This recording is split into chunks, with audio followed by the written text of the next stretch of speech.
Hi everybody, my name is Vanessa Velasco. This is my presentation for the Case Study 2 project regarding intervention recommendations. So I wanted to start off doing a bit of a refresher on my client. This is client H. He is 5 years old. He has a diagnosis of ASD or autism spectrum disorder. I've been on this little guy's team for over a year now, but he's been a client with my company for close to 3 years. His behaviors of concern or behaviors to learning are aggression and tantrums.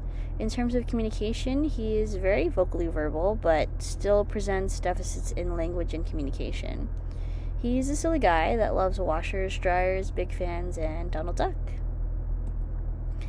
For this presentation, we'll be focusing on an intervention that has the capacity to target both of these barrier to learning behaviors.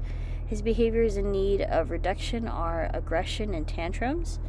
Aggression is defined as any behavior that causes or intends to cause harm, physical harm to another person. This includes, but is not limited to, hitting, kicking, scratching, or using objects to inflict harm. Non-examples include bumping into someone in a crowded space or tossing a ball at a pier. The function of aggression has been determined to be access to tangible items and attention. Secondly, he engages in tantrum behavior. This is classified as any instance of crying, throwing oneself to the floor, whining, screaming, straining body so he can't sit down, that lasts longer than 2 minutes. Examples include collapsing to the ground, accompanied by refusal to stand or more, crying in loud vocalizations with tears, screaming with loud high pitch. Non-examples include in response to injury, low volume crying without accompanying disruptive behaviors, and the function determined is escape, access to tangible items, and attention. In terms of analysis of the functions, those were determined by indirect assessment and direct assessments. Indirect assessments meaning interviews with parents, teachers, as well as other shareholders. Direct assessments meaning ABC data collection, as well as frequency and rate recording.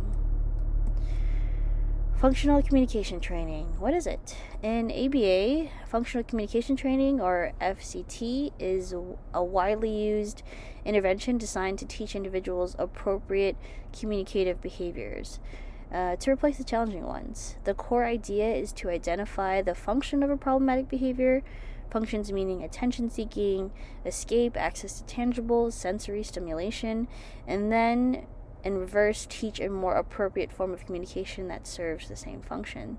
So I've listed a few examples in regarding to client H's specific instance. For all of his barrier to learning behaviors, meaning his tantrums and aggression, we have already determined the function to be escape, tangible, and attention. With that information, we can cater the FCT procedure to teach based on the applicable functions. So for escape maintained behaviors, in replacement to tantrums, we can teach H to man for cessation, meaning having him say, I need a break, or I'm all done. In need of access to tangibles, we can teach H to express his need or want for something in the form of manding, which is having him say, I want a specified item, activity, place, etc. This can be, I want to go outside, I want to jump on a trampoline, give me Donald Duck. For attention-maintained behaviors, we can teach H to man for attention. It can look along the lines of H saying, look, watch me, come here, and other examples.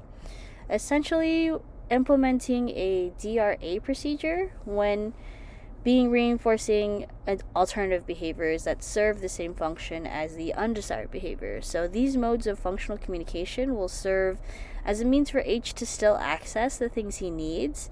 That could be access to Donald Duck, a break from programming, needing attention from mom, as opposed to engaging in tantrums or aggression.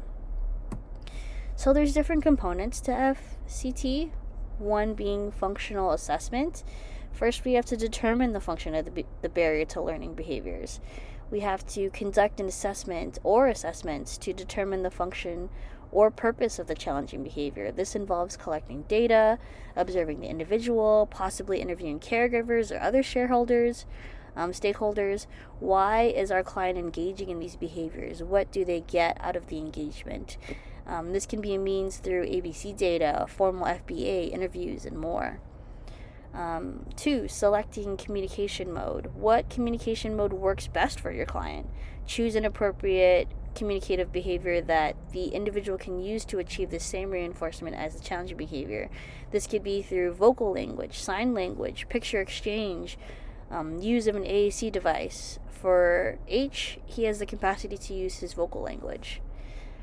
Step 3, teaching communicative response. So let's teach our learner how to use this selected mode of communication.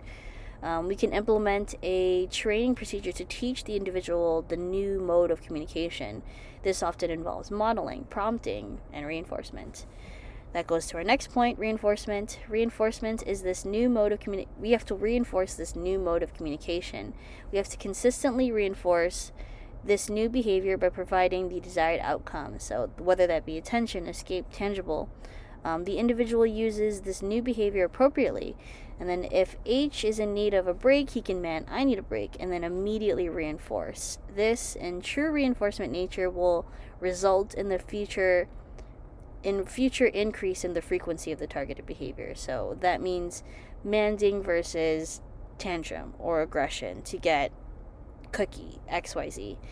And lastly, generalization and maintenance. We're going to ensure that the new communicative behavior is used across different settings, people, and situations, provided that this ongoing support will maintain the behavior over time, overall strengthening it. Is this evidence-based? Yes, FCT is most definitely evidence-based.